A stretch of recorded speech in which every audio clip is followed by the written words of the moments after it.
Olá, estudante! Seja bem-vindo ao nosso Tira Dúvidas, o encontro diário e ao vivo com os professores do programa Se Liga na Educação. Na manhã de hoje, nós assistimos às aulas da área de matemática. E respeitando o distanciamento social, nós teremos apenas 2 professores por bloco. Por isso, estão aqui comigo, nesse primeiro bloco, para responder às suas perguntas, o professor Alexandre Duarte e a professora Silvana Garofalo. Sejam bem-vindos, professores. Obrigada. Obrigado. Eu gostaria também de agradecer a presença dos intérpretes de Libra, do Gilbert Santos, que está agora com a gente, e do Guilherme Rodrigues.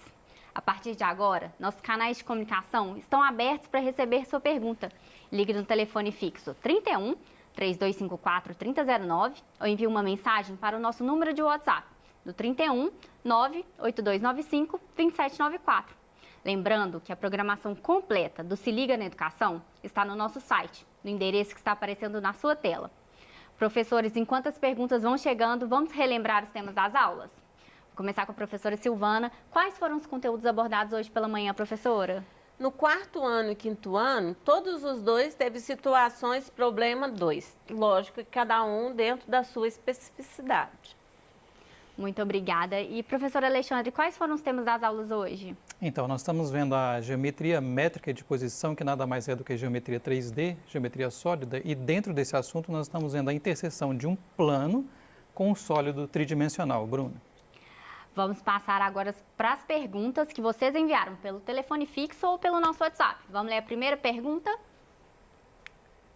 Nossa primeira pergunta é uma pergunta do 4º ano. Por que a adição é a operação inversa da subtração? Muito obrigada pela pergunta, né? A adição, ela é inversa porque ela faz o processo de volta, digamos assim, entendeu? Então, por exemplo, se eu tenho lá, ó, 3 com mais 2 é igual a 5. Que operação que eu vou fazer para eu chegar no número 3? É o processo de volta. Então, seria 5 menos 2, 5 menos 2 é igual a 3. Então, é exatamente isso que é a operação inversa. É o que, digamos, você faz a operação, é o que faz o processo voltar ao anterior, no primeiro passo, tá bom? Muito obrigada. Muito obrigada, professora. Nós estreamos o telão aqui hoje, né? Vocês estão vendo os professores usar. Vamos voltar aqui para a pergunta. Vamos para a próxima. Uma pergunta do 3º ano agora. Na interseção de um plano com um cone, o PET mostra a circunferência, a elipse, a hipérbole e a parábola. Poderia comentar aplicações práticas delas?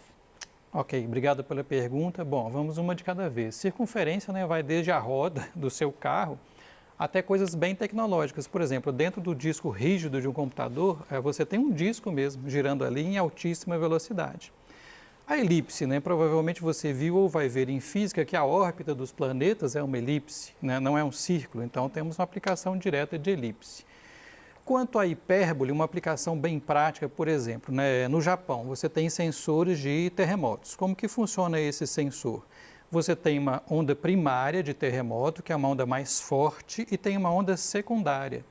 Como é que o sensor funciona? Como é que ele vai calcular onde está o epicentro desse terremoto? Ele calcula pela diferença de velocidades dessas duas ondas. E para fazer isso, ele usa a equação de uma hipérbole. E, finalmente, a parábola, você tem, por exemplo, a antena parabólica ou o farol de automóvel. O que acontece, por exemplo, no farol de automóvel? Você tem aqui o farol que é parabólico e você tem a lâmpada desse farol numa posição tal que todos os raios que saem da lâmpada e batem na superfície interna do farol vão produzir um feixe de luz, o quê? Com raios paralelos.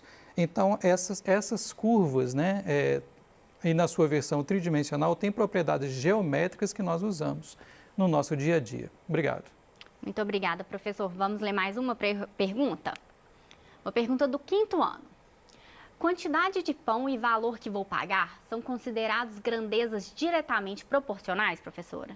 Lógico que sim.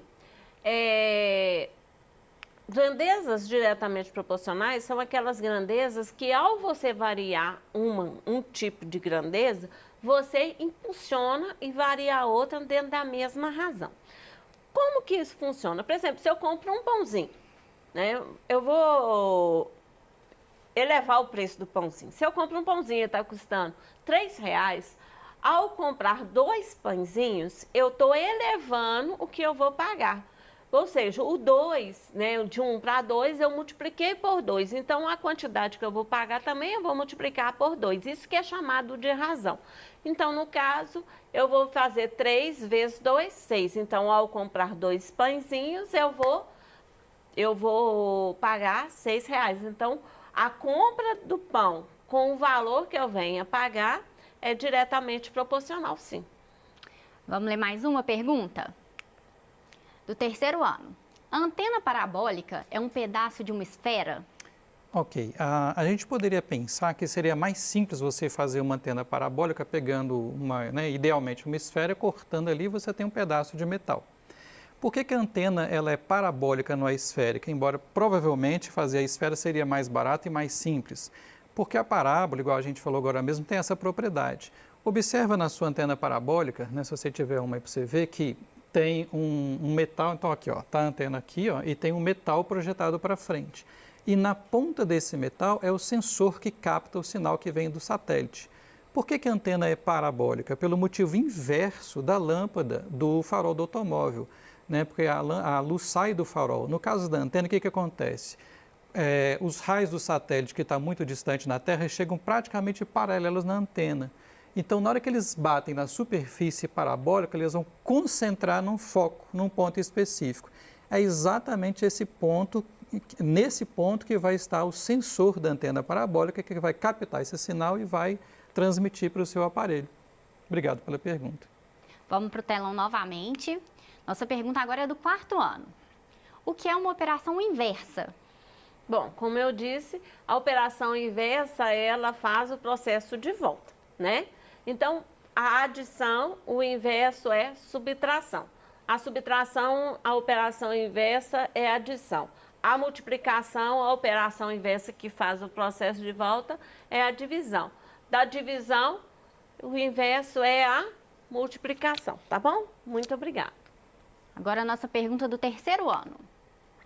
Quando tem um cilindro cortado por um plano paralelo à base, o desenho parece uma elipse. Por quê? Porque você está vendo, na verdade, uma imagem perspectiva. Se você puder, faz o seguinte na sua casa. Ó, pega um cano de PVC, né, de plástico, e você pega e corta esse cano reto. Como assim, Alex? Reto assim, ó. Em vez de você fazer um corte torto, você vai fazer um corte aqui, ó, com ângulo de 90 graus em relação ao eixo aqui do cano. E aí você observa, se você observar esse cano de frente, você vai ter a impressão que esse corte é uma elipse. Por quê? Porque você está em 3D. A gente vive num mundo tridimensional. Mas se você observar esse cano diretamente de cima, você vai ver que, na verdade, o corte é uma circunferência. Se você ainda tiver alguma dúvida, você pode passar uma tinta, pega esse cano e coloca numa almofada de tinta de carimbo e depois você carimba o papel. Você vai ver que o formato é exatamente uma circunferência. Beleza? Obrigado. Muito obrigada pela resposta, professor. Vamos ler mais uma?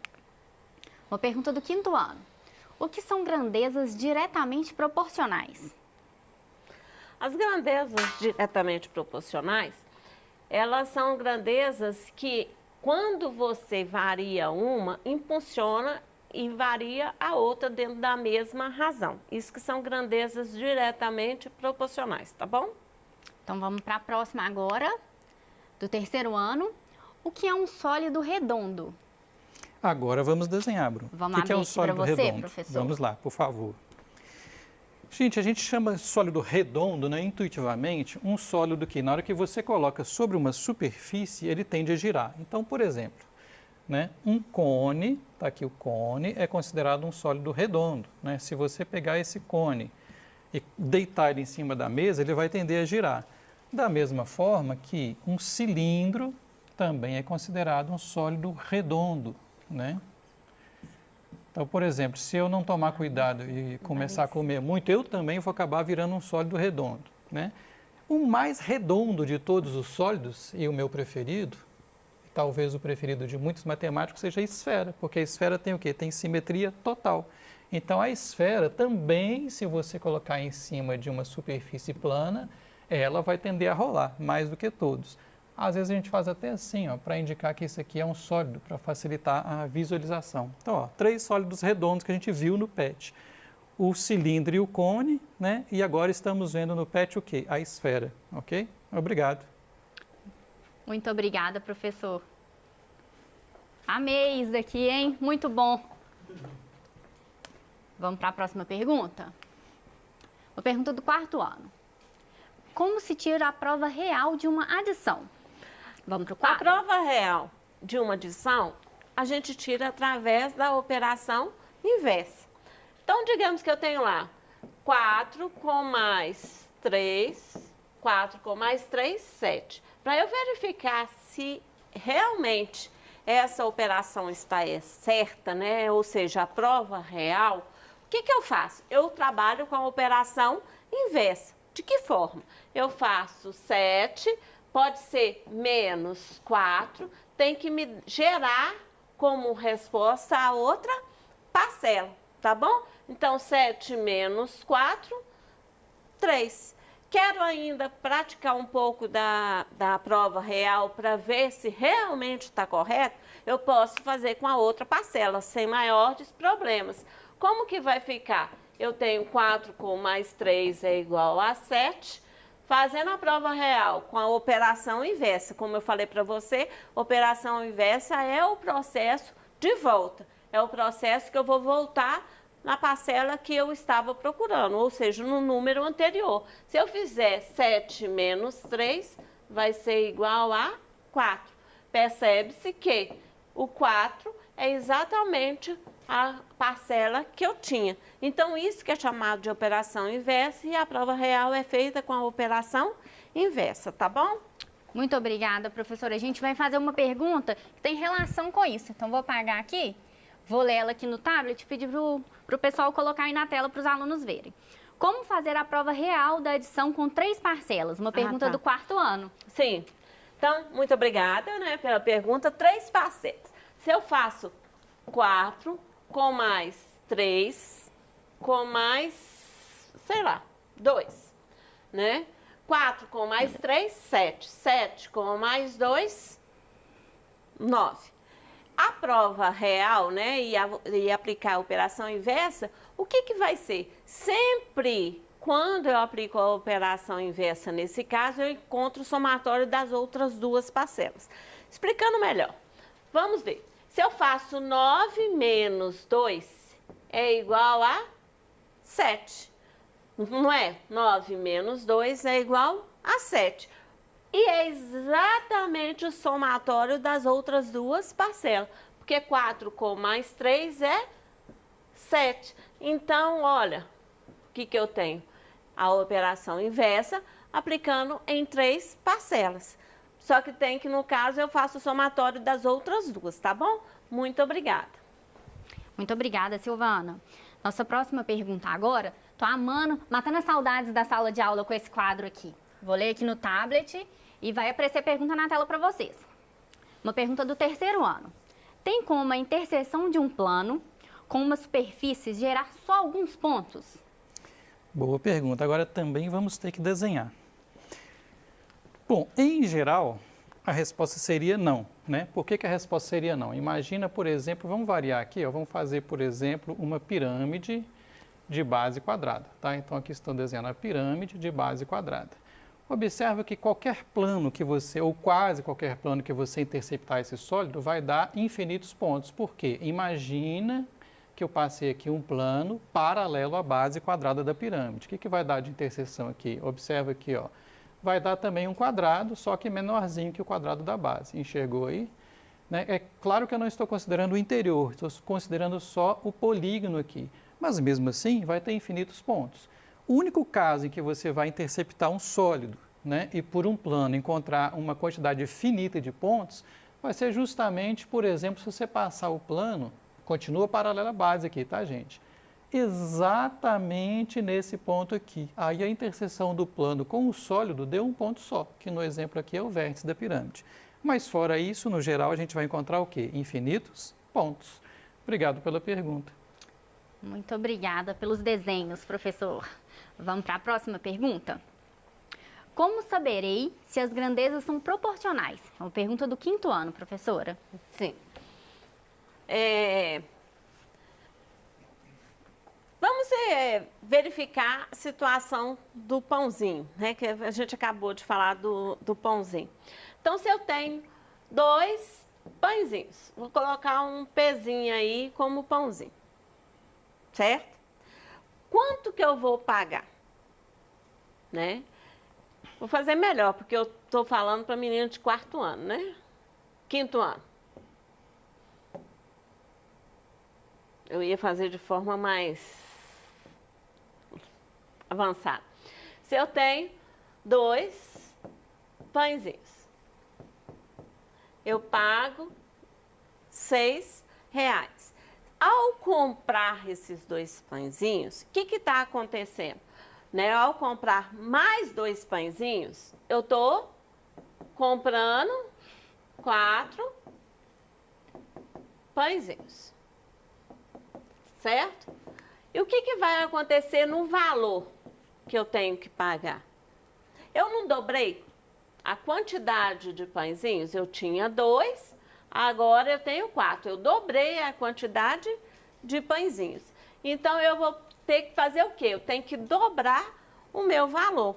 Ao dobrar o meu valor, eu vou pagar 12, porque o dobro de 6 é 12.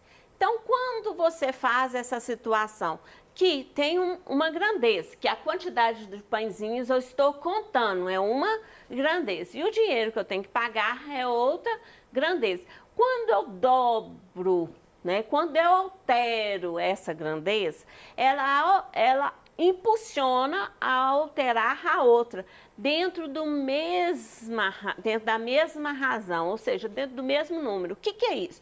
Quando eu dobrei o pãozinho, ao eu ter que pagar, eu tenho que, por obrigação, dobrar o valor também.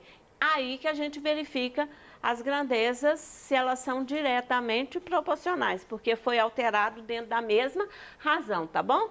Muito obrigada. Tenho mais uma pergunta para você, professora, uma pergunta do 4º ano. Qual é a operação inversa da subtração? A operação inversa da subtração é a adição, como eu falei para você. Como é que você vai verificar isso? Se você tem lá 9 menos 3, 9 menos 3, 6. Que operação que eu vou fazer para eu chegar no valor 9, que é a nossa prova real? Como que eu vou fazer isso? É a operação inversa, que é a adição. Se eu fizer 6 com mais 3, é igual a 9. Eu encontrei o mesmo valor. E isso também é considerado prova real, tá bom? Muito obrigada. Muito obrigada, Silvana. Agora nós vamos fazer um pequeno intervalo para tomar aquele fôlego. Participe do Tira Dúvidas de Matemática, que no próximo bloco contará com a participação do professor Lucas Calazans. Agradeço a presença da professora Silvana e você envie sua pergunta. É só ligar no telefone fixo ou enviar uma mensagem para o nosso WhatsApp. Até já!